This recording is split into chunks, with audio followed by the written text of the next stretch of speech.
It is hashtag real race talk, the Revved Up Sports Show. We are back on a Tuesday, getting ready for all of you guys talking about, and of course, we got dogs going on. We got everything going here.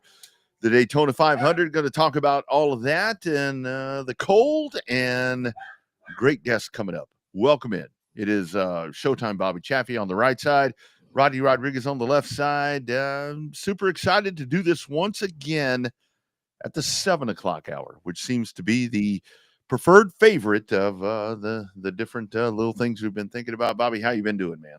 It's weird. For as long as we went to 6:30, man, we shifted 30 minutes south, and it seems to hit the hot spot, so to speak, is starting at the top of the hour versus the bottom of the hour. So I don't know. Other than that, just hanging out. This cold front done blown through the house and got it cold up in here.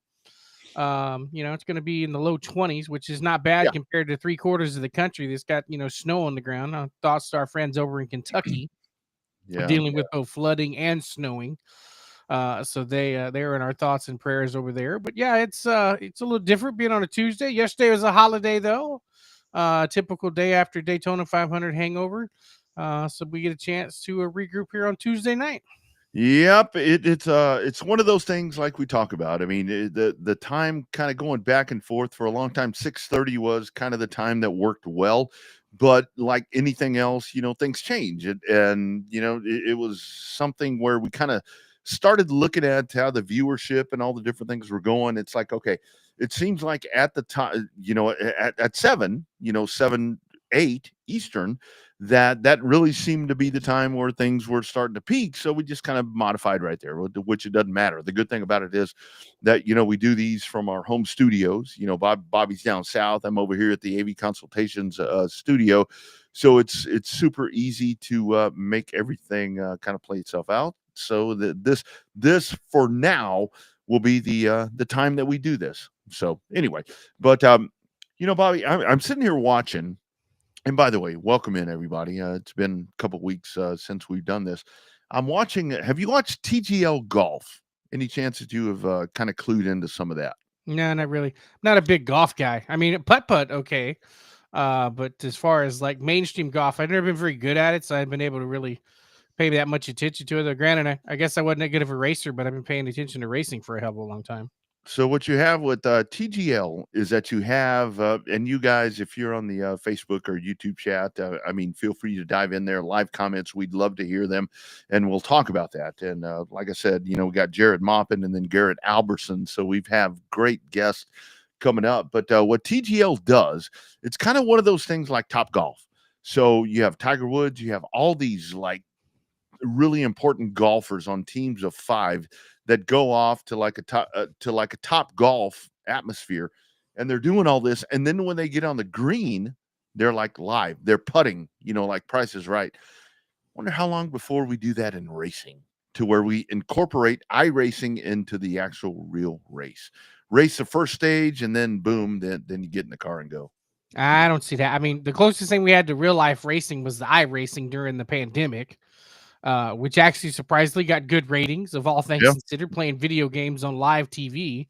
But hell, when you had nothing else going on, the pandemic stuff was kind of fun watching iRacing. But it kind of, I guess that format's similar to what the professional bull riders have tried with their team series locally. The Austin Gamblers, defending PBR teams champions, there with our buddy JJ Gotch.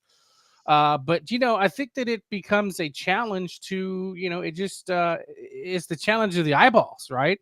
Yeah. There's so many things. What we have learned, if anything, over the course of the last couple of years of the show, talking to our friends in sports media and reading it for ourselves over, whatever, excuse me, whatever medium it is that live sports is what drives the bus.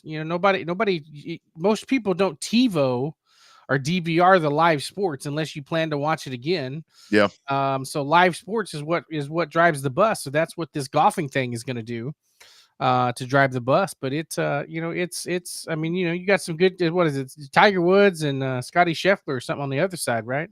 Yeah, you got all these guys that are doing this in a very interactive way. And the other part of that, something that we were talking about today on one of the other shows that I do, is that, like with hockey, I mean, that's another sport where I thought it was a really cool thing this weekend that you had football, that you had the Super Bowl that was done. And I think that this weekend really showcased NASCAR with the 500, hockey. I mean, this USA Canada thing is something where you had 4 million people that tuned in to watch these guys play. It's not even the final. Thursday's going to be a massive, audience that are gonna check in to watch this thing. So I think that this is where racing, hockey, golf, these other sports, this is where you make your impact right now because football's done. So it's a good time. I mean, Daytona, I don't know what the TV numbers are, but it was a good race. We can break that down later. But yeah, good time. Good time for other sports other than football. Well, UFL's coming. So you got to watch out for that juggernaut. Well, yeah, I don't know who's going to watch that, but Actually, as far as ratings go, I don't know the exact number, but apparently it's the most watched season opener for the Xfinity series in like 5 years. yeah. And hey, On CW. the CW. Yeah, way to go, CW. I mean, that is a good booth right there. I like the way that those guys kind of mesh together and do a really good job. And I will say, for all the people that want to beat up on Jamie Little, it's really hard for her to do her job when people are stepping all over her. Being a play-by-play guy when you have somebody that's jumping in while you're talking. I mean, that's really hard, and that's what happens to her. It seems like more often than not. Well, she just doesn't have that command presence that you need as a solid. Not that she's not solid. I mean, hell, she got to interview the president on Sunday at the She's way Daytona solid. 500. She's Like way she's solid. solid. She's solid there, but you got to have a solid booth, right? That has the cohesiveness to do it, right? That's the thing. When you have the drivers come in, they're not. I mean, it took Harvick a full season to not step on Mike Joy. Hell, Clint Boyer still does it, and it pisses Mike Joy off all the time, right? All the time. But you know, I you step on learn it. you. Well, Yeah. but I mean, it's part of it though. Live broadcast, you're going to talk over each other because the problem is that the racers, the TV guys are, and you've been in the booth. The TV guy is going to watch the monitor. Yeah. The racers are going to watch the monitor and have another eye on the racetrack to see shit happen on the racetrack. Yeah. That's where they start talking over each other because you got the play-by-play guy calling the monitor, and you got Clint Boyer going, "Oh, somebody's crashing in turn 2 over here." So, yeah, TV can't show it all. Yeah, that's the worst part. Like when you're doing an event and you have somebody with you that is doing, whether they are, a specialist, a color analyst, whatever. But like when they're doing something and you're trying to portray what's going on, and they're like, oh, oh, oh. I would always have that in football. They would send me parents or different people that were coming in, and I'm trying to make a call, and they're like, oh, ho, ho. I'm like, stop, don't do that. That's a hard part right there. That's a very hard part when you get into that. And Boyer is very good at jumping in on Mike Joy, and Mike is very good, the consummate pro, that he does a good job to kind of refrain from being like, get the fuck off me. That would be me. But yeah, Mike's good, really good. So, like I said, not that she's not solid. It's just that cohesiveness. That's what makes Adam Alexander so damn good. That dude, he has control of that booth, regardless of which drivers were in there. And when they walked over him, he played it like a pro. I'm not saying that Mike Joy's not, but that's what made Alexander so good. Speaking of booth, have they mentioned who's going to be in the IndyCar booth for Fox? I keep seeing all the commercials. I have not heard, and that's a whole thing, with Daytona and everything, the IndyCar thing. I'm curious to know who is doing that. I know Jamie's going to be on pit road, which she should be. I was really glad of that. I mean, because she spent a lot of time in Indianapolis. She lives there. But I don't know who's going to call that race because D. Liffey, that's an NBC guy. So I don't know who is going to call that race. That's a very curious conundrum as to who's going to do that because that's sort of a big race, in my opinion. It's a big deal. I mean, all your races on network TV, that's big. IndyCar is going to see us. If IndyCar doesn't see a surge, then they've got something wrong they got to solve. And it's a multi-million-dollar question if they can't get a surge in ratings and a surge in popularity just by being on Fox on every single race. Yeah. I think that it's been really interesting to me as we've gone along, with the Super Bowl, as IndyCar's really getting a lot of push from Fox, and I've kind of wondered, with NASCAR, have they been watching this? The whole thing with Pelot, the commercials, and all that. Are they kind of wondering, well, where's our push? But I don't know. The whole thing is that Fox has that whole schedule, and I think that they're gonna. I mean, for Fox, I mean that's a really big thing that you have the 500 and the 500. You're gonna have all of that and the 600. I mean that is going to be a really epic day, I think, for Fox Sports. That you're going to have all of that on Memorial Day weekend. That's going to be pretty badass. See, that's the problem. Fox doesn't have the 600 this year. Oh, that's right. It's going to Amazon. That's right. The Amazon Prime debut race. That's right. If only Fox had the 500 and the 600 on the same day, though. Imagine that. Park it on that channel and then. But who knows? So check this out. You read the deal where ESPN's not renewing those expensive fast Formula One rights again. I don't blame them. Yeah. So I wonder who's going to pick that up. That's definitely going to be a streamer, I would say. I would think that Netflix would be is who I was hearing. Yeah, that's what I'm thinking. I'm thinking that's a Netflix type of thing right there for them to hone in and do that. But yeah, that's I forgot about that. It's not going to be Fox. It's going to be a different Memorial Day weekend. Having to switch around and find, where you go to ESPN, ABC, that's where NBC, you're used to seeing the 500, not so much anymore. You go to Fox, and to Fox's credit, they really are doing a really diligent job, I think, of pointing the 500 as it should be. I like that a lot. They are, and I think that's part of it too. In terms of showcasing we'll be able to see what Fox does. NBC did a great job when they took over for the Indianapolis 500. Yep. The couple of years that they had it. So I think that Fox, for the way that Fox introduced football and the way that they introduced NASCAR to new audiences, I think they're going to do the same thing with IndyCar. Mm-hmm. Have you had a chance to check out the Tubi? The Tubi. I like that Tubi. It's when I'm working at home, when I'm sitting here, I turn that thing on, and I think we talked about this towards a lot of the Fox stuff, but really cool to kind of check in and see all the old stuff happening. It's a bunch of old Fox stuff. I watched the Madhouse race, the Madhouse Classic on it, which I would have been better off watching it on Flow. Yeah. But in terms of some of that production, yeah, I mean, I have the account set up on Tubi. Interface is a little funky because you got to go to live TV to get the live channel to pop up. But, I mean, it is what it is. But, I mean, everybody wanted their NASCAR channel. The thing that's getting the most pub out of anything has been that HBO Max or Max, whatever you want to call it, has been their live driver in-car feeds. For $10 a month, you get all 41 drivers live in-car feeds. They're on Max, and apparently that was pretty popular to sync up with our friends over at SiriusXM and do it that way. Have the TV on mute, and then run the live feeds with SiriusXM. That apparently was heard more than one person talking about being able to do it that way. So I hadn't checked it out yet, but I'll probably try to check it out this weekend. Yep. Brand new day and time to consume this stuff. All right. Let's bring in the man right here. We were talking about it's a really cool night here that we're getting to talk to cool people. Take a look right there. There he is checking in. I bet he's just kind of relaxing right now after everything that he's been through. We've talked to him a couple of different times here on the program. It is Jared Maupin joining us. Man, Jared, after Speed Weeks, my man, how you doing, buddy? You back home?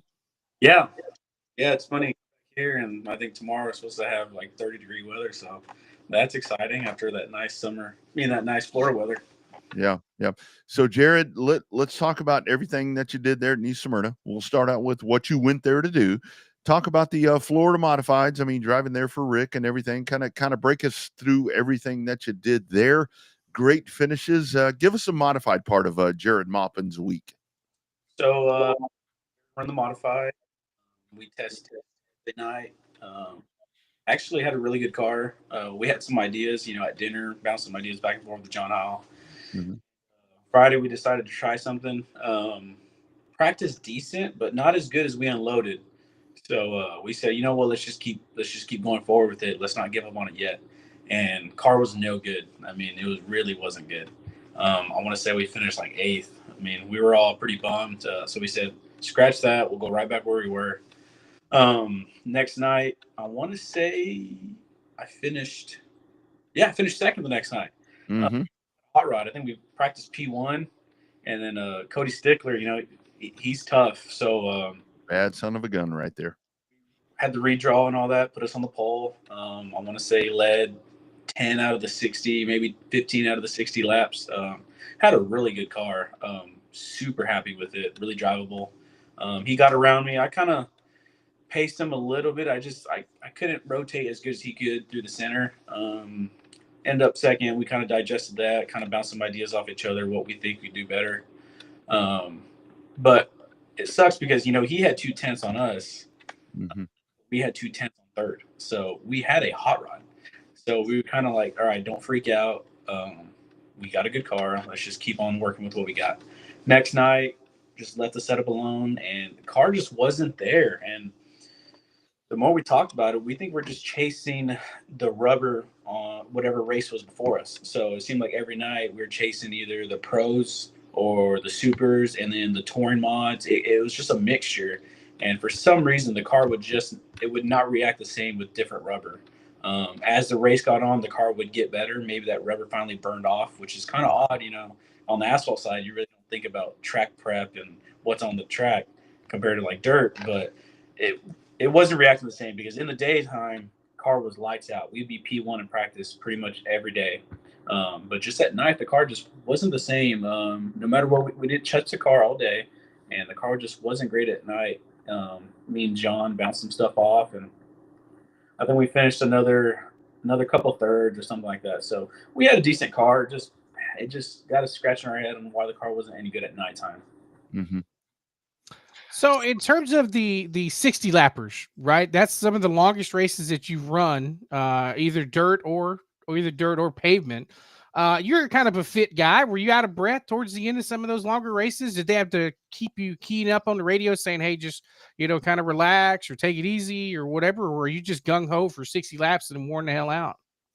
No, the guy in my ear is John Howell, and there's no relaxing with John Howell. He go, go, go. And I like it. I love it. So, no, there was never really, pace yourself, take your time, none of that. So what I did find, I think it wasn't so much one race, but it was 4 races in a row of like 60 laps and then testing all day. Top of my forearms got sore, I think on dirt, like the late model, I'll get sore here, but I never get sore here. So I get sore on the top of my forearms. That was really the only thing, and I think that had a lot to do with how hard you're gripping the steering wheel. And in the asphalt, you're putting so much wheel input every corner that you kind of have to adjust your hands a little bit, to end up here versus try to get your elbow in. So I had to work on my hands a little bit, but no, not out of breath, nothing like that. It wasn't too crazy. You're just trying to be as smooth as you can. You're not all over the place with the steering wheel, so nothing out of breath. I will say I did get a little. Or with the AC in the Pro Late model, I got a little spoiled with the AC and the model. So no, nothing out of breath. I think just getting my maybe asphalt muscles, developed. So Jared, talk about that part. I mean, you mentioned the Pro Late model. I mean, you wind up in that 9 car. I mean, that's one of the Pro Late models. I mean, they have a super. I mean, those folks that I mean, that's a very renowned car. I mean, Rick and Jet. I mean, they come up and they put a deal together and they drop you in that car. You get to race that. Kind of talk about that transition. I would think for you in a pro. It was one of those things to where it won't go. It doesn't go fast enough. It's like, come on, go. Kind of talk about that and how'd that all come about? So, John, it's me, Jamie Fuller, and John on the airplane. And it seemed like, to me, it was kind of like a joke. I wasn't sure if he was too serious. And John's like, what do you think about a pro ride? Kind of throwing that out there. And I was like, oh, that'd be cool. Not thinking anything of it. Yeah, that'd be cool. Well, we get there, and after testing on Thursday, he's like, well, I'm going back and forth on a possible deal. Are you in? I was like, yeah, I mean, sure. I'm here. Yeah. If the deal works out, let's get with Rick. you know, and Rick was gun ho. I mean, Rick ain't gonna say no. Rick loves it too. So that kind of deal turned out. I know we talked about running a possible practice day, just trying to get some laps before we're actually running a show. So we were going to run a 35 lap on Monday and then the 100 lap Wednesday. Mm-hmm. So we test on Saturday. Practice actually went really good. So they said, run it. Let's just run it. No, no charge. Let's run it. So we ran Saturday. Good in practice. I didn't qualify too great. I know that's. I'm still trying to get a hang of this. I feel like I don't have enough trust in those new tires as if I should. You know what I mean? They're gonna be there. I just, you know what I mean? I'm a little timid when it comes to the qualifying. You know, myself, I always fear putting into the wall in qualifying, and that I don't want to do that. So I feel like I tend to back up just a hair in qualifying. So I qualified, I want to say 17th on Saturday, and drove it up to 7th. The last 10 laps or so, front end wouldn't stay out of the track. It just kept skating across the track. Even on exit, just, skipping across the track. So I figured we had some bump stop shims come out, and turns out we had a shock issue that kind of slowed us down a bit. But finished 7th, not a scratch on the car. Everybody's super happy. The power's not crazy, right? I mean, it's a crate, but your entry speed is so high. You know, you're going in the corner so high because you can't let that motor bog down. So Right. I mean, on the chip, just crank some wheel into it last second. You know, you can't cut your corners off. You got to arc it really late. So you got so much trust in those front tires that it's gonna stick every time. It's gonna stick, and it's weird because right at the flag stand, I mean, you're beating the chip. I mean, you're beating the chip hard. It's new. It's a new feeling, but they got good power for sure. Late in the race, you can buzz the tires. It's more of a free feeling. You know, try not to let the car skate out too much, but yeah, just trusting those big old tires that they are going to stick. But Chris Mitchell, I mean, that guy, he had that car on a rail. First time in it, once I made a few laps, I was like, oh, okay, this isn't bad, you know, and you can trust the car. He had that thing on a rail. He asked, what do you need? And I want to say I was a little tight in the center or something like that, but just a small little change. And they really gave me a great hot rod. And we decided to push the race off on Monday because we were running the modified, so we don't want to double dip.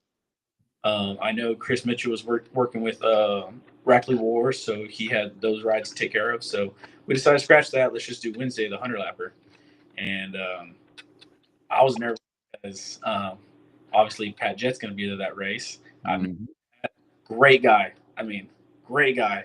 That whole crew is just awesome. I mean, they just love to race. You know what I mean? They're diehard guys. We practiced great. Really, really good in practice, actually. I want to say after one of the practices, we were P1. I mean, that got everyone. I saw that. Yeah, you were. I'm like, damn, look at that. You know what I mean? You sure? And yeah, P1. So, I mean, we were all pumped up. Pat's pumped up. Everybody's pumped up. Do another practice. Everybody put stickers on. I think we ended up 7th. So we're like, we got a hot rod. You know what I mean? Let's just maybe tweak this and this. Let's qualify. We qualified 14th. The car was real free in qualifying. I mean, there was a couple of times where with these pros, you got to just let this thing go to the wall. You know what I mean? You let it go all the way to the wall. When I say all the way to the wall, I mean dirt ain't got nothing against the wall like these asphalt guys. You got to get up against the wall all the way down. A couple of times you're clinching going to the wall. Like, this is the one. This is the one that's hitting the wall. And no. So the car was just real free. We qualified 14th. Definitely had a good ride. I want to say late in the race, I got up to 4th, restarted 3rd or 4th. I was a little iffy on my starts. My first start was okay, not that great. And then when we started to get up to speed, my starts were way better. On the last one, I was a little scared of trying, a first, second, third. So I just went second, third, fell back just a hair and let somebody fall in place. So we ended up 5th. We had a whole spotter deal. If you look at the results, we finished 17th, but our spotter's battery died. Somebody was supposed to run up a battery to him. Never happened. So the spotter left to go get a battery. Well, as soon as he left, they stopped counting us. So, I mean, that is what it is, right? But it was 10 laps to go. So we raced it out. We finished 5th. Results show 17th, but that don't matter. We raced. car was really good. Everybody's super happy. No dents on the car, no scratches. So it loaded up exactly the way unloaded. It couldn't have gone any better, honestly. I mean, it was a real smooth deal. Everybody's super happy. I couldn't thank Rick enough for giving me the opportunity. John for vouching for me. Had Chris Mitchell for really vouching for me. You know, I mean, Yeah. he shed a bunch. So giving me the chance to get in that thing was, I mean, huge. So, Jared, the one thing I've noticed is being able to interview you as you progressed in Houston. You know, when you first started doing the asphalt stuff there in Houston, to the way you're describing the car now, you know, you're using your hands to talk about the inputs and trying to, you know, use you turning it this hard or turning it that hard. You've adapted to these asphalt cars kind of well. It sounds like you might have found your little niche here running these bigger asphalt races. Talk about that transition moving from Houston and that little bit of knowledge that you had to now. I mean, you went, you know, right up the ladder, truck, modified, pro late model. I mean, you know, and now you're explaining it just like a seasoned veteran. Yeah. Yeah, I mean, there's no room for, you know, not a slow transition. You got to get up to speed. I mean, they're throwing me in deep water right away, so you can't slowly adapt, but you got to get up to speed now. You know what I mean? This isn't, you don't get this ride. You know, we don't pay for these 2 days for you to learn. No, this car can win. Let's go win this thing. You know, so I got to learn quick. I think that's the best way to learn, anyways. You know, it just, I don't know that. Yeah, Houston was a huge help, right?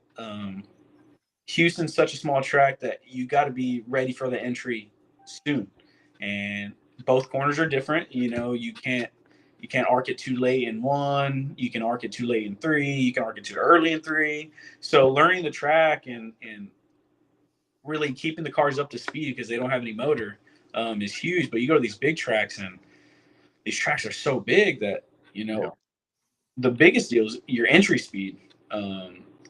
Yeah, I mean, they both don't have motors, but your entry speed of these bigger tracks like Pensacola and New Smyrna, you're entering so fast. And that was the biggest deal to adapt to. Middle off, you know, it's kind of all the same. Just let the car get out to the wall. But your entry speed is huge. Just trust the tire. Don't miss your marks. You miss your mark on asphalt, you know, you lose a bunch of time. So I don't know. It's just about being perfect. You just got to be perfect with these asphalt rides. Damn, Jared, you sound like a pavement guy, like what Bobby's talking about right there. I mean, we've always known you as Jared Maupin, you know, factory stock, you know, drive anything on dirt. But damn it, man, you sound like these guys are the Daytona 500. I mean, come on, man, it's really cool. So now that this is done, what's next? Obviously, I mean, I'm talking about, you know, for everything. I mean, I know the payment stuff is going to continue to come because I had a lot of people that reached out to me and they're like, you know, this Jared Maupin guy? I'm like, I've run across him. I do know the guy a little bit. Back to Texas. What's up as we start moving forward? It's funny because there was a few guys, you know, asking Chris, like, hey, who's in that ride? You know, who's in that ride? But it was kind of funny. But I know next weekend we have Montgomery. I think it's Hunt the Bear for the modifieds. Oh, so you're back in the pavement. All right. Right back to the modified. Damn it. Actually, April 25th, I believe I'll get to run for Pat again at Five Flags in the pro. So my first time back in the pro.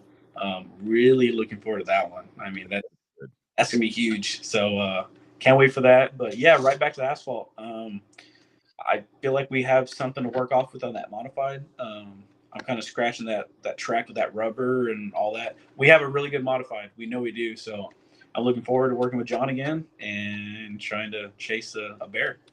Yeah, absolutely. That's a good one to get, my man. That's a good one to get. And you definitely did a great job out there this past weekend, man. Congratulations. Proud of what you're doing right there. And shit, thanks for taking the time. Good to recap it right here with us, my man.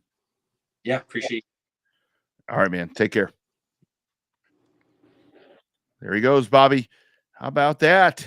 Jared Maupin, pavement phenom. You know, granted, we could say we discovered the guy, even though, you know, he kind of just made himself well known. You know who we need to get him in contact with? Our buddy Matt Weaver. Oh yeah, yeah. Imagine if Matt Weaver, remember what he did for Honeycutt when he did that one story on Honeycutt? Mm-hmm. We need to introduce Jared, especially with as fast as he's taking asphalt. I don't think they realized when they did that how many asphalt races he actually did not have. Yeah. You know, you go from running dirt, winning, 25, 30 races a year on dirt, and then you pop in a pro late model and you're running, fifth at your very first, 100 lap race. That's pretty damn impressive right there. Yeah, it's so funny that we just talked to Jared Maupin for about 15, 20 minutes. Dirt never came up. We didn't talk about factory stocks, no sport mods, none of that. I'm telling you, that was one of those guys where it was, if he got himself in the right spot when it came to pavement, that it was going to be something that it was going to work out. And when I saw that he was going to drive for Pat, Pat, I know Pat well. I mean, I knew that if he got in those cars, because Jared is one of those guys that he is so aggressive, but yet he's going to take care of the stuff. And that's what he did. That's exactly what he did. And I think that the country now knows who Jared Maupin. That's a Pensacola. Yeah, I think that people now know who Jared Maupin is, that we've been talking about for a long time. So way to go, Jared. Super happy for that dude. I was going to ask him how tall Jessie Punch was in person, because I don't think she's as tall as I thought she was, but I'd like to find out. I would like to find out. Here's somebody that can tell us, because this dude right here has probably talked to her in Victory Lane a time or two there with Flow Racing. As we dive back in, we go really weird talking about Jared Maupin as a pavement racer. And now we go over to the Lucas Oil Super Late Model Series. And how about this guy right here? This is a favorite here on the local side that doing it to it. It's our guy, Garrett Alberson. Garrett, how you doing, man? Oh, pretty good. How are you? I'm doing well, man. Thank you for taking the time. Thank you for reaching back out today. Let's kind of talk about the start of the season for you, man. It's been one of those things to where people have been watching you on the national front, and it's like Alberson is right here. And it seems like this year you've just blown this thing up. Kind of talk about how everything's gone up till this point. It's been a good start to the year. We went over to Vado, and kind of the start to the late model season for most guys. It seems like every year it's getting a little earlier and a little earlier. This year we left from home on like December 30th or something to get started. And we had a strong week over there. I think the worst we finished at Vado all week was like 7th or something like that. Won one race, ran second once or twice, run third. Like we had a pretty strong little Vado there, and then went over to the Speed Weeks and started with the Lucas Series at Brunswick. And I think one race got rained out. We run 9th in the other one. On the Lucas side of things, we were a little bit spotty, especially on the non-points races, like the tune-up races. Mm-hmm. But I'm kind of glad that we had them, because we needed them. Those tracks are also different down there, and we needed some laps to get our,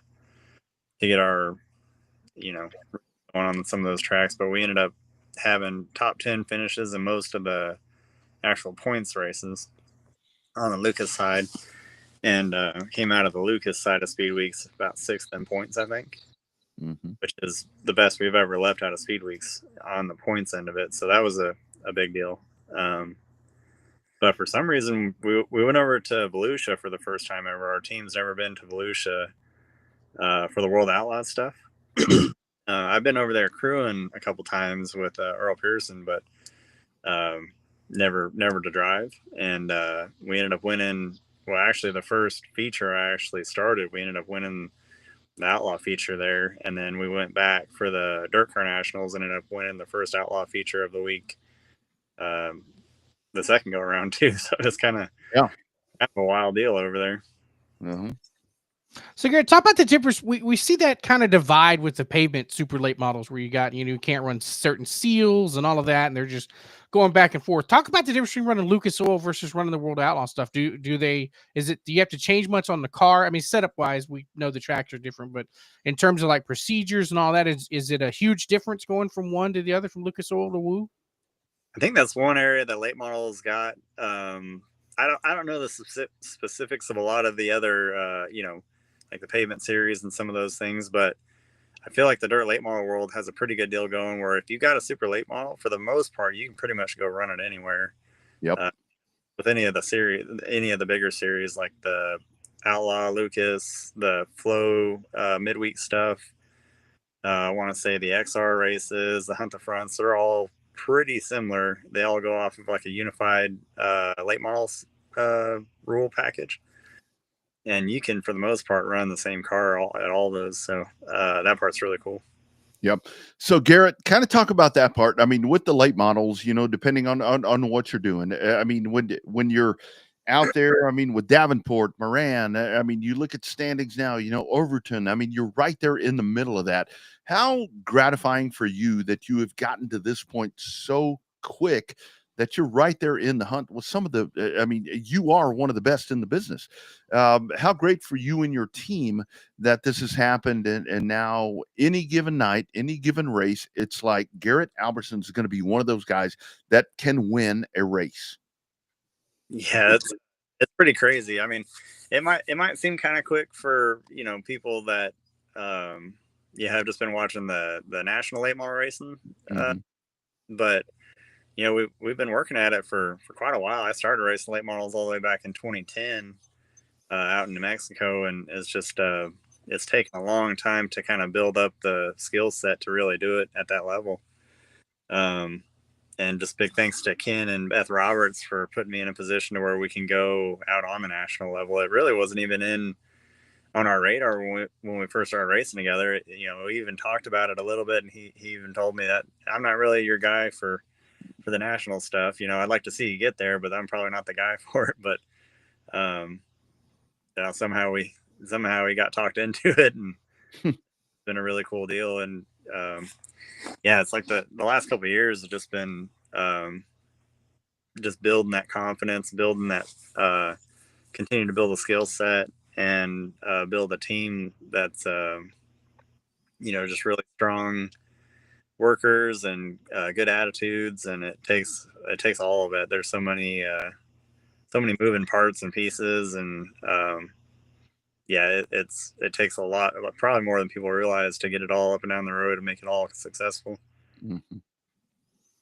So how challenging is that, Garrett? In terms of like, you never home, your toter is your home away from home.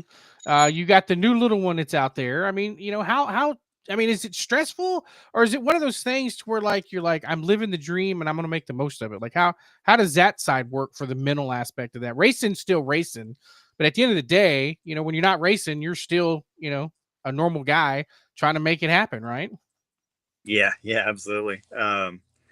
It comes and goes. I think I kind of bounce back and forth a little bit. Like some days, I think especially since having West and our son there, I feel like some days I feel the stress a little bit more than others, because I'm kind of at the moment our main source of income. So you're kind of like, man, I need to run good. But at the same time, when you stop and look at it or talk about it at all, you catch back on to the fact that this is pretty darn cool, and it's a cool situation, or better situation. Maybe not, I don't know, better is the right word, but a cooler situation, I think, than all else I can think of right now. So it's better than punching a time clock, that's for sure. Yeah. Actually, no, it's I feel super fortunate and blessed all the time. For sure. On race days, I mean, we're dead serious, and it's everything you got. And then whenever you're traveling up and down the road, I mean, you pretty much have your whole, like, my wife and I just got an RV. I actually just come in. We've been washing this thing. We're down here in Florida still, borrowing a friend's, Brendan Smith's shop, another a fellow racer that lives out of Florida. And been washing race cars and stuff, and I've been washing the old RV because it's filthy from all the speed weeks and Motto and everything. So, yeah, so you're traveling up and down the road basically with your whole house and your family, and then the rigs going down the road with all the stuff you got, and some of it's stressful sometimes, you know. Yeah. The road life is something that I think people don't quite understand. Our man Steve Sims checks in. He sent me a message there on the side. You know, that obviously is one of our best friends. You know, Bobby and I, you know, being down here, you know, storming Steve Sims. We grew up watching that dude rocking and rolling around these racetracks.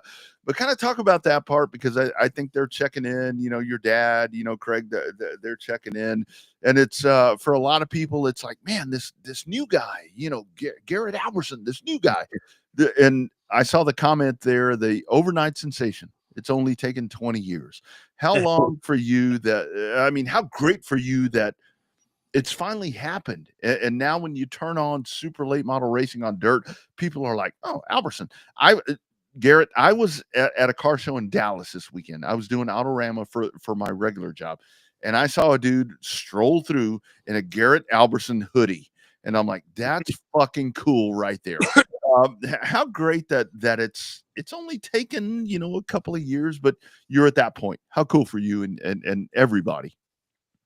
It is, you know, everybody in this family and everybody that I've ever driven for or has helped me, be it paid or volunteer, just every single person that's put hands on the cars, time, money into all of it. It's just, it's really cool for all those people to, you know, to see it get somewhere that we hoped it would get. And even if it didn't, it was still a great experience. Been fun. But it is pretty cool to actually see it, you know, get where you always hoped you would get. Yeah, it's that part of, you know, seeing people with our shirts and seeing yourself racing like on YouTube and TV and this stuff, like that's still very strange to me, and Yeah.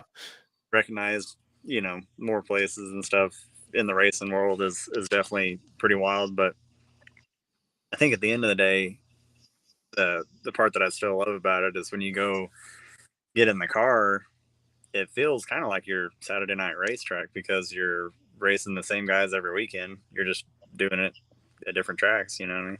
Mm-hmm. So Garrett, here's my question. It seems like the guys that run the upper series get the whole media aspect of it, right? Like they had that, they know when the camera's turned on and all of that, you know, when you have the right answers and all. Most guys. There's a few guys out there, I don't like the pill draw and I don't like this and this is stupid and that's true. For the most part though, most everybody gets it.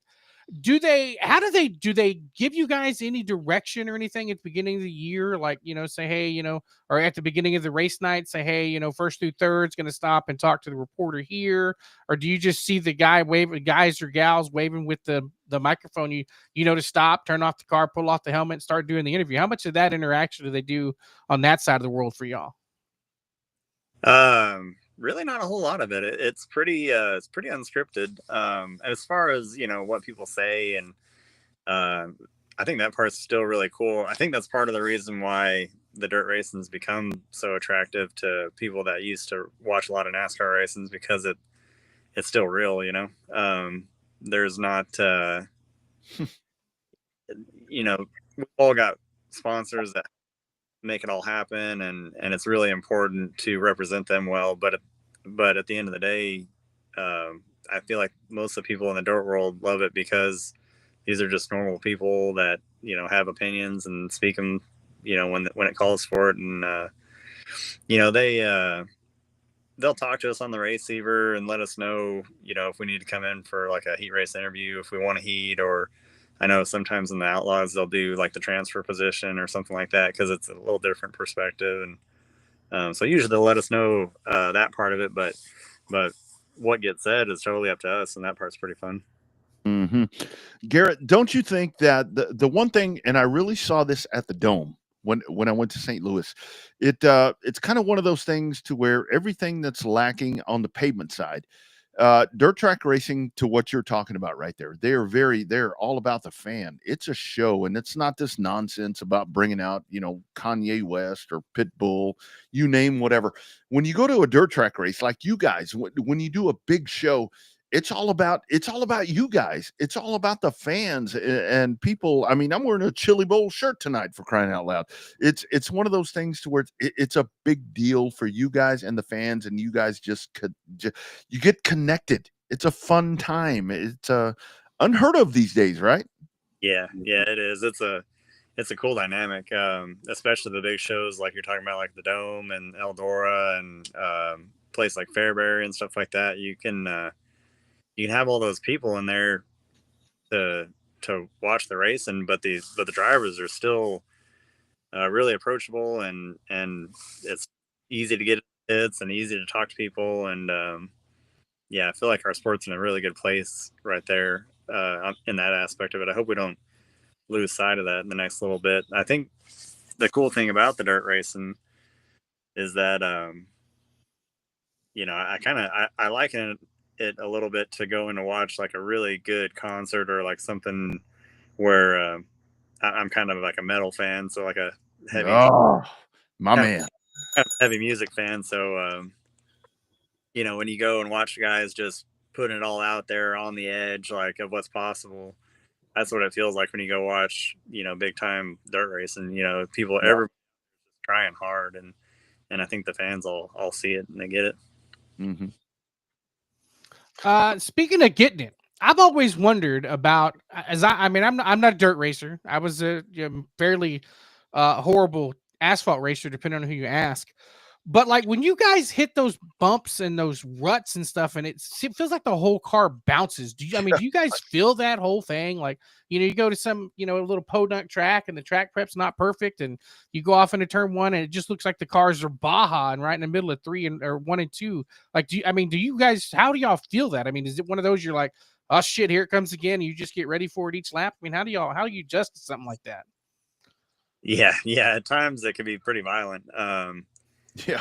Just like in the pavement world, the safety's come a long ways, and the seats have gotten bigger and better padding and stuff like that. The I don't know if the downside's the right term, but the other side of that is with these seats getting bigger headrests and stuff like that, and you start bouncing through these holes. These late models can kind of rigid, the way that we use the suspension to build an aero platform that helps our cars out. They don't do holes very good, and so sometimes you get like a set of ripples or a good pothole or something like that. It'll just bounce your head back and forth off the headrest, and you got to straighten your helmet back up and try to get going and try not to let it phase you. So yeah, it gets a little wild sometimes. Yeah. Garrett, lastly for me, I do want to ask you, because just this whole, ascent that you've made, to be in one of the top super late model dirt track racers in the country.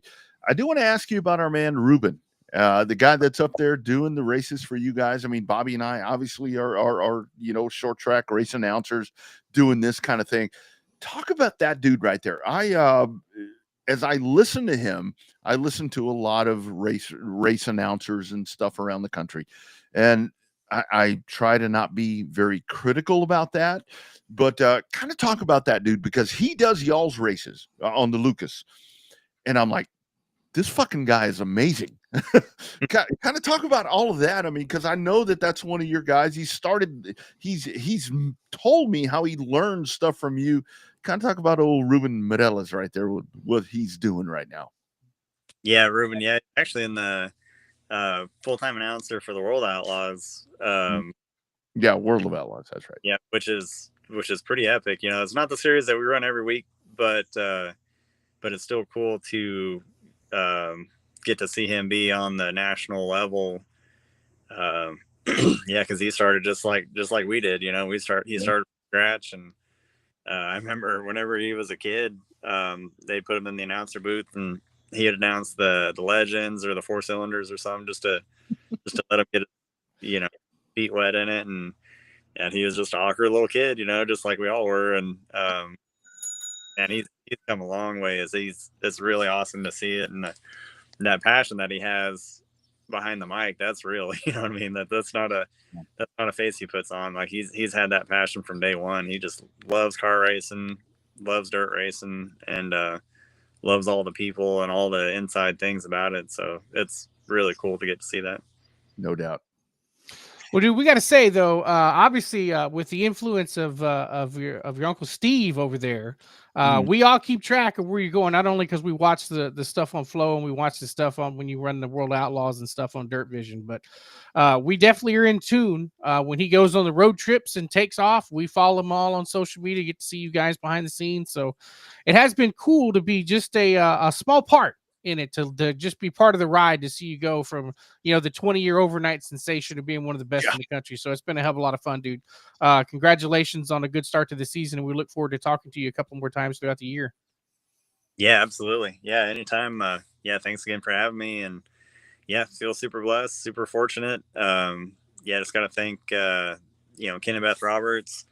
Care if I thank my sponsors a little bit? Oh, go for it. Thank you. You got to. Yeah, for sure.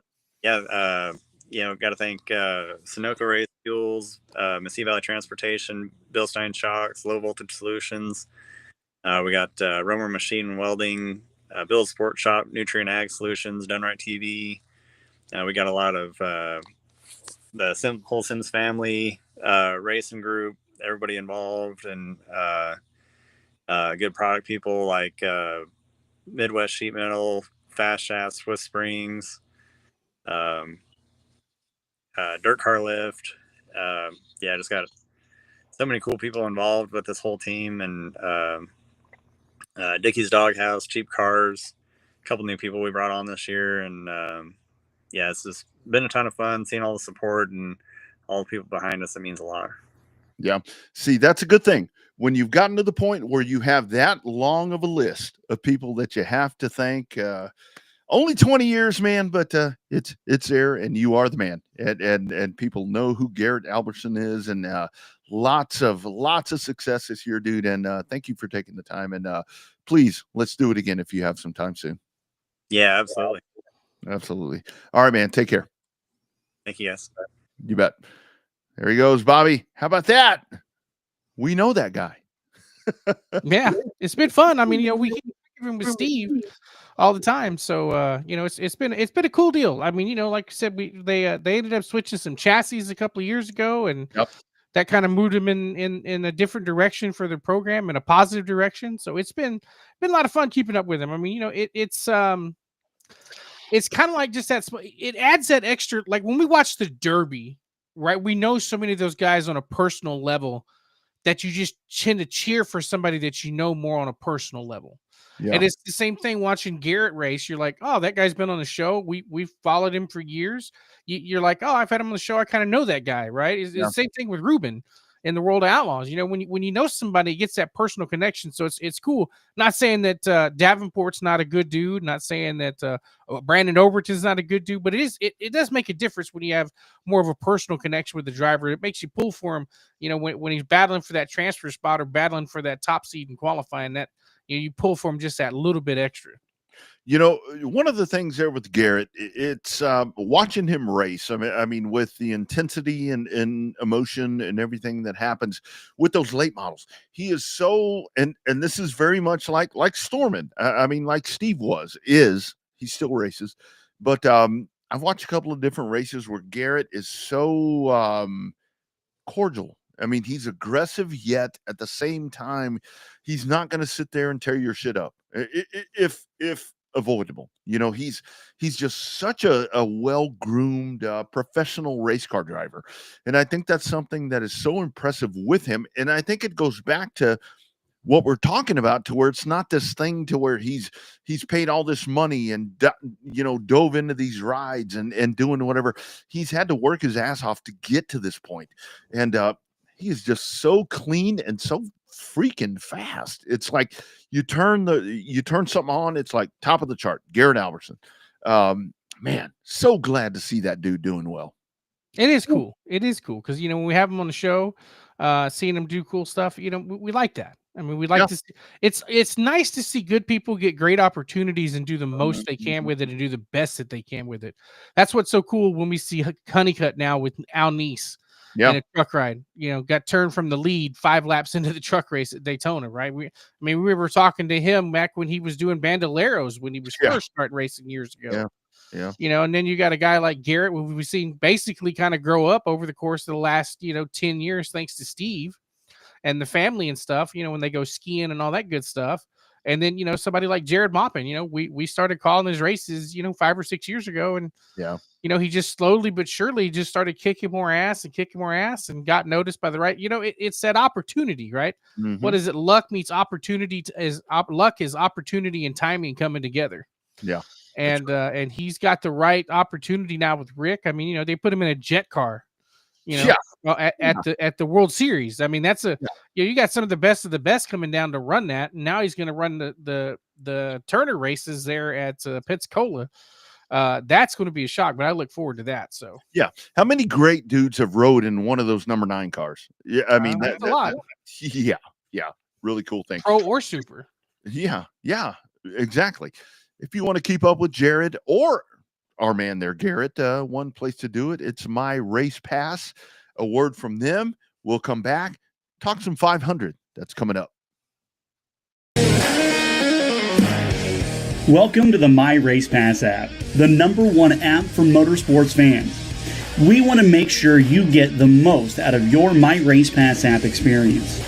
With your new free account, you can use the My Race Pass app to see race day information, including event entries and official lineups and results for over 600 organizations across North America. You can also see track information and purchase online event tickets for select tracks. With your free account, you can also search for a track or series on the My Race Pass app and favorite their profile to receive news and race day notifications on your mobile device. To see more information and to see which app subscription is best for you, be sure to visit getmrpapp.com. My Race Pass. Yes, indeed. That is the thing to download, My Race Pass. Before we get to the 500, Robbie, how about Butterbean Queen, ARCA winner? I know that a lot of people are, talking about the ARCA race and, whatever the case is, but pretty cool story right there where you get a short track guy, a Cars Tour guy, goes out and wins on the big stage. In one of his very few ARCA starts at that. Mm-hmm. The problem is the real winner of that race was Garrett Mitchell, or otherwise known as Cletus McFarland. He stole the show. Apparently he's going to run at Talladega. Did you know his in-car camera on the NASCAR YouTube channel had 50,000 views before he crashed? That's eyeballs. That's a demographic and eyeballs that NASCAR needs. They need to find a way to put that dude.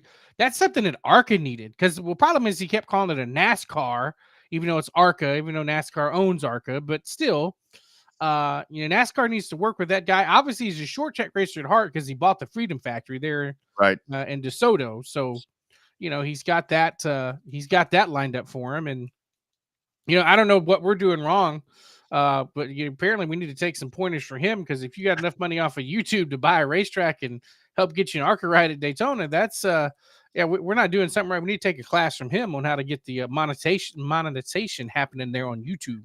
Well, I think the main thing is we need to get him on this program and kind of have a conversation with him, because that I think it was a combination of both of those dudes. I mean, with the Butterbean win and with what Cletus is doing right there. And I had someone that reached out to me because I tweeted something out about Cletus and whatever. And it's like, you're one of the people that likes to, throw shade at it's like, that's a YouTube guy. I'm like, yeah, that's a YouTube guy, but at the same time, that's a racing guy. So that's where it's different. That's kind of one of those things where it's a very different thing to me, where this guy, I mean, he comes out and he's, he's a content creator. He's a whatever, but he stole the show. And that's a guy that, hell, he wound up on the broadcast. I mean, how big was that? So, I mean, it was, I know, people are going at Amber and all the different things right there. But ARCA is very different now from what it was back in the day. And I think that's where people kind of think of ARCA, and they think of the old days of Bob Shatt and Benny Parsons and all these different people. It's not that anymore. It is hardly that anymore.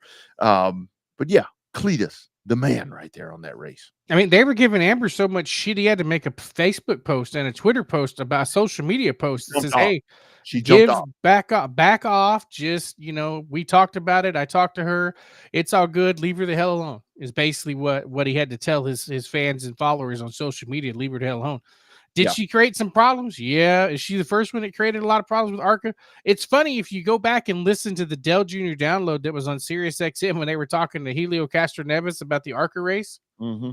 They were talking about ARCA brakes, ARCA bumpers, stuff like that. So, the ARCA race at Daytona has a stigma associated with it. Did it live up to the stigma? Yeah, pretty much. It went, pretty par for the course.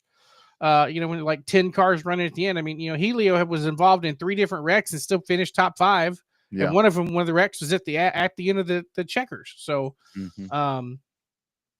I mean, it is what it is. I mean, with the ARCA stuff, I mean, our buddy Tim Bryan and Track Enterprises is going to be doing the ARCA West or ARCA East series coming up there in Pensacola on that big race weekend with ARCA West or ARCA East and Stars and Vors Compact Touring Series. So I mean, it's a cool deal. And I think that here's the problem with ARCA, in my opinion, is number one, the cars are out of date, and then number two, they've got to find a way to incorporate it to where we all know it's a developmental series. The problem is it's a rather deep pocket developmental series. Of course, I mean they all are. I mean, super late models, pros. I mean, it's all that. I mean, when I see, not to interrupt you, but I see that all the time when people are like, well, ARCA, whatever. I mean, look around. Factory stocks on dirt. Money. Okay, good. To your point. No, but I mean, that's right. But our problem is I think that you get more, to me, there's almost more eyeballs on super late models than there are on ARCA. Yep. I think Sawalich is known more for running for Donnie Wilson and winning for races than he is for trying to run for Joe Gibbs and win an ARCA title. Yep. It's like there's more eyeballs on the super late model stuff than the ARCA stuff. Mm-hmm. Not saying the ARCA is not important in the pecking order, but it's like, it's like these kids are jumping out of late models and going into trucks. Yeah. Skipping ARCA. And trucks is turning into the same way to a certain extent, have money, insert ass in said seat. Mm-hmm. And I think the whole thing with that is, and it's always been this way, is that you pluck people out of short track racing and you put them in a super speedway, and it happens to be ARCA. You put them in there, and bad things are going to happen. I mean, with Amber Balkan this weekend, as all that was going on, I was sitting there watching all the shade that was being cast at her. And again, I mean, I don't know what happened there, but I couldn't help but think of Natalie Decker. I mean, you remember when Nat was doing that, it was like, she was the worst ever. And Amber kind of took that mantle from her this weekend. And, it's a tough thing when you put these kids or people, when you put them in a fast car on a big track like that they're not accustomed to. And maybe they lack some of that knowledge. And that's where you come down to, look, Amber Balkan, Canadian woman, she's a very pretty lady. She's a very beautiful girl. And when you come down to so much of what racing is right now, that's how that's how she got that spot. I mean, she's a race car driver. She's beautiful. And that's how she got that. I mean, every now and then you get into people like Tony Breidinger that you and I, Bobby, have talked about. She happens to be one of those that is gorgeous, but she happens to be able to drive, So it's kind of one of those things where it's hard to mesh all that together to find that talent. And when you get to race teams, with Amber, I mean, people are going to put her in the car because she brings the money. And that's just the way it works right now. She checks a lot of boxes that car owners are looking for. That's the thing. So does Tony Breidinger. So does Isabella Robusto. Absolutely. To a certain extent, that they're, it's, I had the conversation with my better half of when we were talking about the ARCA race. She was talking about all the women.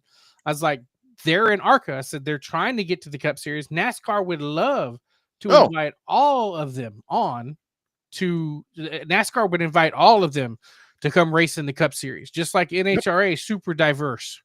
Yeah. NASCAR's not quite there yet, but they're getting there. I mean, you know, they those young ladies and drivers, they check a lot of boxes off that a lot of people are looking for. So, you know, Kane's Chicken Fingers jumped on that for a particular reason. You know, because it's called ROI, return on investment. That's it.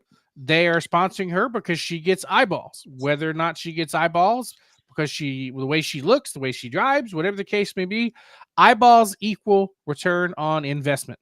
Yeah. Yeah. And that's what companies are sponsoring for. That's why, you know, like somebody came through and said that Garrett's character is exactly the reason they jumped on as a sponsor. Return on investment is what people are looking for. If it's just sometimes your return on investment is not monetary. Your return on investment is just being proud to be associated with somebody as they make their way up through the sport. So it's you know, Amber took a lot of grief, but I mean, you know, she won't be the only one.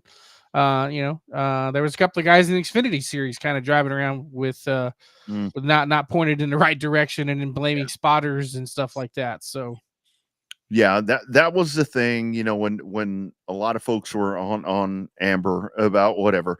It's like, so how many guys have done that? I mean, how many, you know, underqualified, if you want to quantify with her talent, how many underqualified guys have been able to fall into a seat and do stupid shit? I mean, a lot. I mean, I just think it's more magnified when you get somebody like her, you know, that's a very attractive girl, and she's done her time. I mean, she's raced hard. I mean, I've told you, Bobby, off the record that I think that Catherine Legg is a great race car driver. I mean, with everything that she's done, and she's trying to, you know, work her way into different segments here. I've met her in person, and now I really like her because I heard that accent, and she's very marketable. And that's what, like you're talking about. I mean, people see that, and it's ROI. It's a return on investment, and that's what drives the sport. And for the folks that were, I mean, I think that it was a lot for Amber Balcaen. It's like, guys, calm down. I mean, give her a break. I mean, we saw Joey Logano on Sunday make a move, and we can transition over to the 500. We saw Logano make a move that if Amber Balcaen would have made that move, I mean, she'd have been, you know, run out of the world, you know, and that's where it's so different with all this. As we go to the Daytona 500, you know, Willie B wins another one.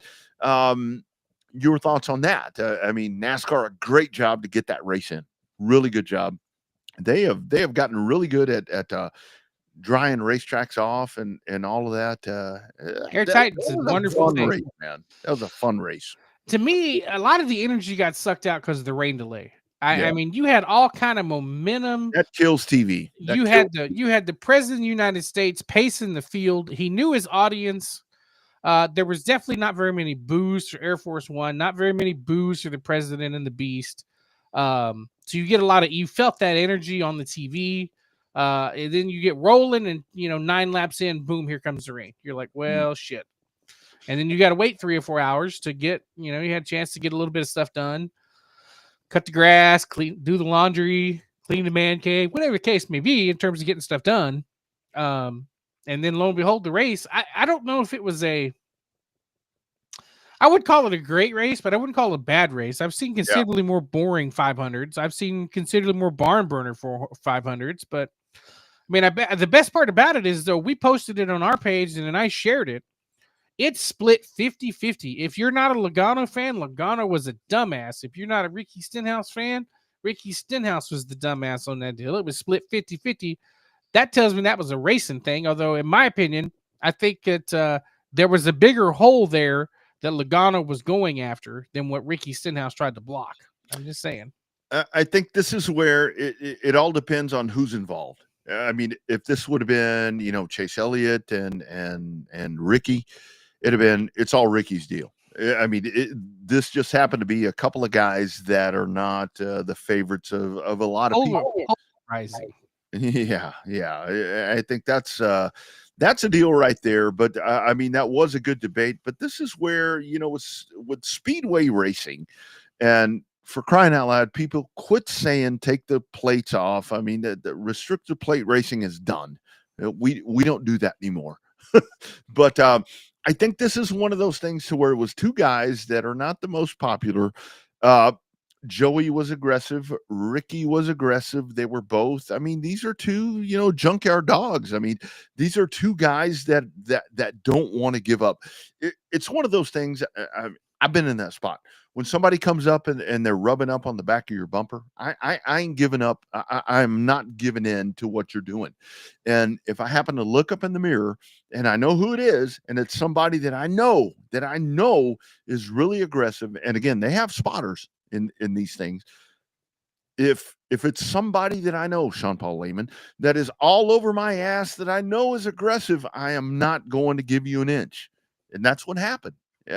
So it's speedway racing, dude. And it's a good storyline. And I don't know, man. I keep seeing people say, how do you fix this? You cannot fix this racing when guys are beating the shit out of each other. You cannot fix this. Well, you change cars, but then you end up having the same problem in a different car.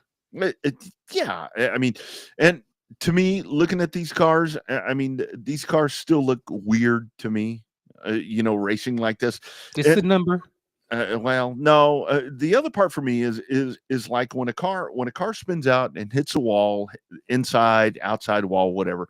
I mean, the flip there with the 60 car, when all that happens and that car hits the ground and just rolls on, to me, these cars look very video game to me, Bobby. It's like you shouldn't be able to hit the wall head on and just kind of drive off. It's like hit reset. And that's weird. I mean, Jimmy did it. I mean, how many of these guys were involved in wrecks at some point and they just drove off? And I don't want them to be out of the race. I mean, I want them to be in there, but it's like weird. You hit the fence head on, you just drive off. It's weird. I mean, these cars are so different now. Yeah. Well, they're not designed to dissipate heat and dissipate right. like the other cars were, but I don't know. I think in terms of just the way everything shook out with it, I mean, I don't know. I did love that Logano car, though. That paint job was badass on that Shell Pennzoil Mustang. A couple of really good-looking cars, but you just have to weigh. Like, I felt real bad for Corey LaJoie running top 5 with a handful of laps to go, underfunded. Yep. Got a chance to not. He's not going to win that thing, but a top 5 for LaJoie for a partial season, that's like a glorified championship win for him. Yeah. And I'm still mesmerized the fact that we're the only sport where the biggest game, biggest race, whatever you want to say, is not the championship race, because people are more concerned about winning Daytona 500s than they are about winning championships. Mm-hmm. Yeah, but it depends. If you ask Denny Hamlin, he wants the 500 titles. If you ask Logano, he wants the 3 championships. Depends on who you ask. But yeah, I think the coolest part about this is for the regular NASCAR people, or the people that don't watch but yet do. I think that the way that the schedule lays itself out now is, if you happen to tune that race on and you're a casual, happen to see that, you tune in Atlanta, you're going to get a lot of that same stuff. I mean, you're going to get the all over each other. You're going to get some big wrecks and all that. So I think for NASCAR, and then you come to COTA, I think that's it's a really blazing way to start the season for them. But that is the other thing with that. And I saw a lot of people saying, well, Jimmy Johnson got 3rd. He couldn't, he sucked. I don't care. I mean, there've been a lot of times, Bobby, I won races that I sucked. I wasn't worth a shit, and I got 1st. I got 1st place when guys got disqualified. It's all about the finish. And for legacy, I think for me, that's one of the biggest stories of the weekend, is that legacy. I don't care how they did it. Eric Jones should have won that qualifier. He should have won that race. That caution flag was a bunch of bullshit. I think that Legacy, they may suck from here on out, but damn, you shine on that stage, man. That's one of the biggest stories that I took out of that whole weekend there at Daytona. Well, and Legacy's not ponying up the money to get all the engineering stuff from Joe Gibbs. No, they're not one of those teams. I mean, they're doing. They get their help from TR. They get some help from TRD, the factory support, but all the engineering and everything is in house. Is in house at Legacy. Right. I think that's a really fucking big deal. Well, I think when it comes to the pecking order, I mean, Toyota had 11 cars in the 500. Never had that many. Who knows what's going to happen with Dodge coming back? We need to talk about that too. About Dodge, our friend Chris Knight saying Dodge is potentially coming back to the Craftsman Truck Series. I still want to table the discussion about those new electric cars they debuted. As in, those aren't going to be the new Cup cars, but there's definitely, if you don't think that there's not going to be a NASCAR sanctioned electric car series coming up in the next 2 to 3 years, you just been living under a rock. Yep. They're not going to replace the Cup cars. Will it suck? Who knows? I mean, I watch Formula E races, but you don't think the manufacturers of electric cars are not going to want to have a racing series that looks like the electric cars they sell on the street? Yeah. Nobody gives a shit about a Renault or a Nissan racing in Formula E that just has the big Nissan on the side of it.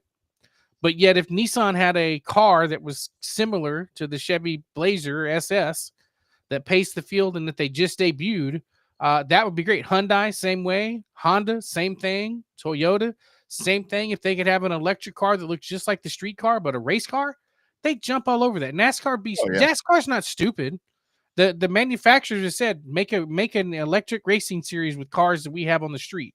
They're talking about redoing the truck series bodies. I don't know how in the hell they're going to do that. How are they going to do that? Make them crew cabs? Because that's what they sell more of is crew cabs and single cabs? I don't know. Yeah. 3/4 ton. I mean, what are they going to do right there? And I think that's where NASCAR is with the evolution of what we keep seeing is, and look, this year is a big deal because they're going to Mexico.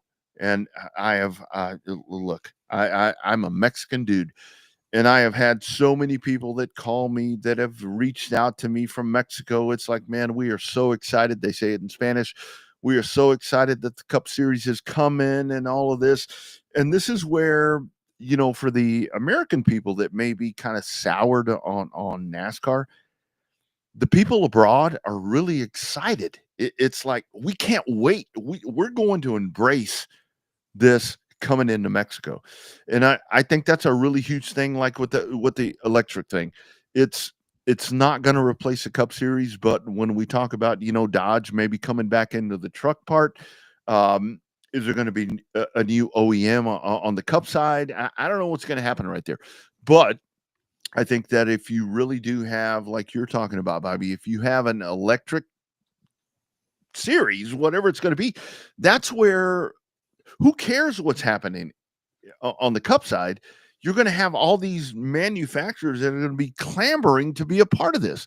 And this is where I think that at that point, some of these lower tier, they could supersede kind of what the Cup thing does. I mean, Cup is the upper echelon, but there's lots of really cool things that are happening. And if you don't like electric cars, I'm sorry. It's a part of the world. We didn't like unleaded gas. We didn't like any of that. Now it's a way of the world. It's an ever-changing world, and I think that NASCAR is being very proactive at being a part of that. I mean, that's the world now. Everything is very different these days. Well, wait till the world is going to explode when Cup cars stop racing V8s. I know. But think about the manufacturers that are going to want to come in with turbocharged V6s. You could have 5 or 6 manufacturers in the Cup Series, potentially. Yeah. Easily 5 or 6 manufacturers. And they would jump at the opportunity to race head-to-head against these established brands that are already in Cup. Yeah. And is that a bad thing? NASCAR is going to be like, no. I mean, for those of us, it's like a carburetor. What is that? Yeah.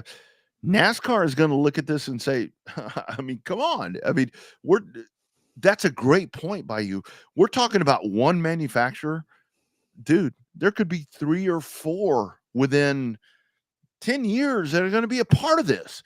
And it's not that NASCAR's changing or wanting to, buck the system. It's evolution. It's the way it is now. And look, man, I'm the most, carburetor, regular engine type of guy, cast iron heads, all of that. I'm the biggest one of those that you can find, but that's just not the way that we do it now. Fuel injection, unfortunately, is the way of the world right now. I mean, it's. Have you looked under the hood of your brand new car or truck? I have a naturally aspirated V8, so Oh, okay. Well, it passes everything but a gas station. Yeah. I mean, if you have a new car or truck, raise that hood, go in there, find that carburetor, find those plugs, get in there and do that work that you used to do. It's impossible. And it's, folks say, well, they're doing that on purpose. Yeah, they are. They are, because it's a different time. It's a different time. Well, I mean, don't be wrong. I mean, I miss the sound of a V12 Formula One engine. Me too. I miss that high-pitched squeal. I miss all of that. But have you noticed when they change the engine regulations, how many more manufacturers are coming in? Now, yes, I get that the Cadillac is not going to have its own engine. They're using Ferrari engines when they first come in there. And you got Ford getting involved with Red Bull to do some engineering support for the Red Bull engines that they're building themselves. But just think about the number of manufacturers that are entering Formula One because they changed the tech rules that are more similar to the stuff that they're running on the street. Mm-hmm. Same thing with NASCAR. Am I going to miss the sound of a V8? Absolutely. But how cool is it going to be to see 5 or 6 manufacturers? You got to figure you're going to have at least 4. Mm-hmm. You're going to Chevy ain't, well, actually, let's call it General Motors because they're going to go to Cadillac anyway. You got General Motors. You're going to have Ford. They're not going anywhere. Toyota's probably not going to go anywhere, despite the fact they're leaving the NHRA. Honda's got to come in if they go to V6s. You got Kia or Hyundai is going to want to jump in there. And then you got to figure out what Dodge, and if Nissan doesn't go bankrupt, what Nissan wants to do. Mm-hmm. Yeah. Wouldn't it be a funny thing if after everything that we've been through in the last, 25 years or whatever, if TRD, Toyota, decided to back out?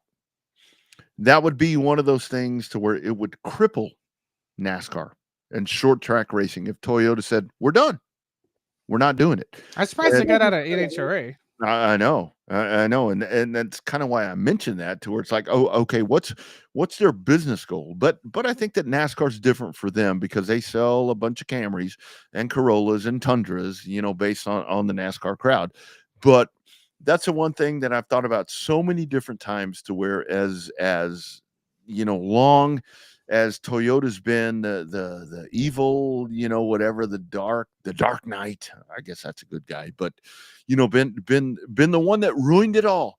If they left, holy man, can you imagine all the technology that goes out the door and everything that, look, Toyota took NASCAR to a new level. And I think a lot of folks think of that on a bad side, towards like they ruined it. No, they didn't.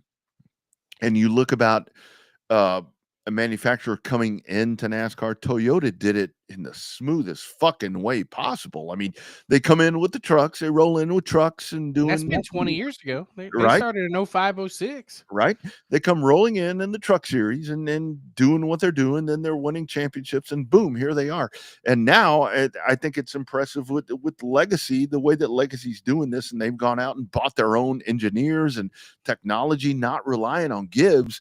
It's like, again, that's where Toyota to me is so impressive. Look, I drive a Toyota. I love them. You can drive them into the fucking ground. But what if Toyota left? What if they said, okay, well, we're the bad guys. See ya. I don't see it happening because, number one, it's not going to happen. You've been to Frisco, Texas. Yep. And you've seen that humongous ass complex they have up there that says, the big marquee on the front door says Toyota North American Headquarters. Yep. It is massive. It's 2 city blocks worth, damn near. Massive complex. They're not going anywhere because they want to sell cars. I mean, think about it. The Toyota RAV4 has beaten out the F-150 as the most popular, highest selling vehicle in the United States. Yep. Damn crossover SUV, mid-sized crossover SUV at that, beat out an F-150 truck. Never thought you'd see that happening. None of that. Well, that's what they're going to do with the Xfinity. What are they going to do with the Xfinity series? Is that going to be the hatchbacks like they're running in Brazil? I mean, there's no telling what they're going to do with the Xfinity series next couple of years. They ain't got no sponsor. I mean, and that's the other part of that. I mean, how is that going to work out for them? With, I mean, like, you know, you and I were talking about, you know, with the CW. I mean, I love what they did right there, but now the fact that Xfinity, I mean, correct me if I'm wrong, but I mean, they are not coming back. They signed a 1-year deal for 2025. Okay. Well, there you go. I mean, what happens there? I mean, that's supposed to be the feeder series, and you know, it hadn't been for the longest time, but it kind of has reverted back to that, to where it's been more the you know, guys like Allgaier, the guys that you know, maybe you're not going to be a Cup guy, but you're going to race in that series. What's going to happen there? I mean, who's going to fund that? But to the Toyota Busch thing, will come back, just like Craftsman did. dude, how great would that be? The Busch series, I would love that again. That's I never thought Craftsman would come back. I know. So how cool. Well, we can't have the Winston Cup series. They still make Winston cigarettes. Okay.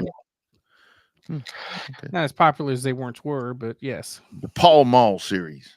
But anyway, it's a business game, and that's where everything has changed. And we look at it now, even on the short track side. I mean, everything is so revenue based and generated. And I think that's where short track racing does. I mean, you have to lean on these big series, whether it's World of Outlaws or the Xfinity, you know, Cup Series, whatever. I mean, they're the ones that you can correlate what you're doing to them, and kind of, you know, help out. Toyota's knee deep in World Outlaws.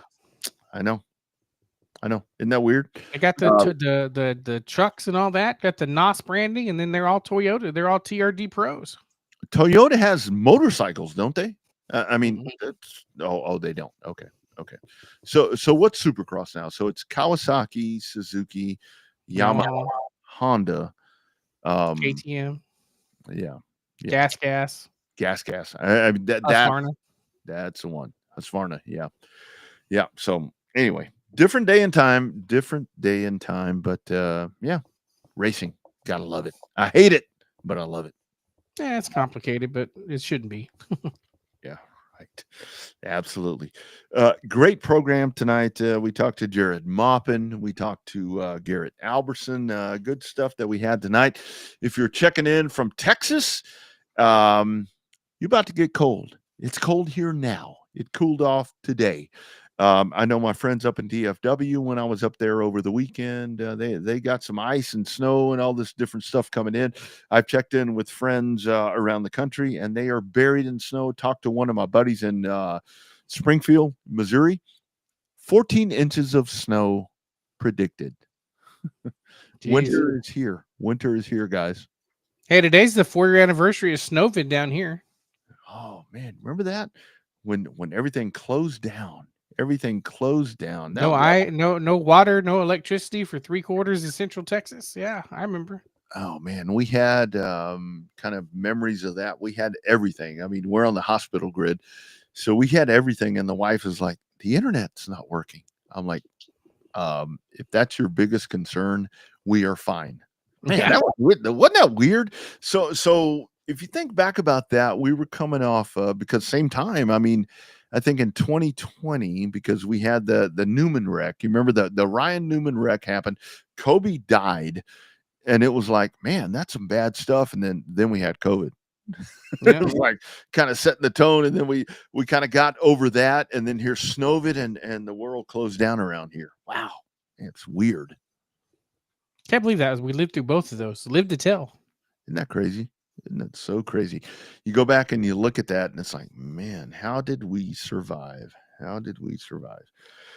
You guys be sure and check all the socials right there that we've been posting, everything scrolling across the bottom. Be sure and like that YouTube page, the Facebook page, everything that we're doing right there. We do this every week.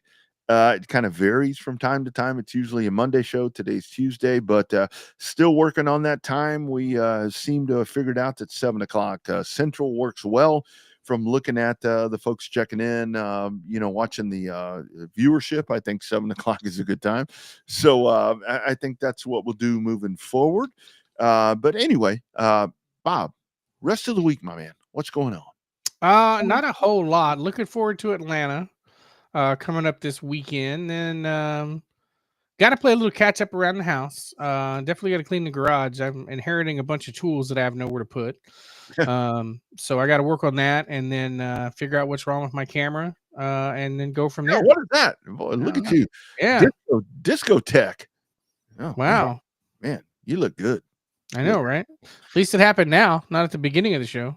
Yeah, right at the end of the show. I think that's telling us it's a time to go. Thank you all for being part of the Revved Up Sports Show. Bobby Chaffee down south. I'm Rodney Rodriguez. We are in Texas, and we appreciate you being a part of this. Check it out at Revved Race Talk on Twitter. Be sure and like the Facebook page. Be sure and like the YouTube page as well. Like, subscribe. You still there, Bobby? Yeah. Can you hear me?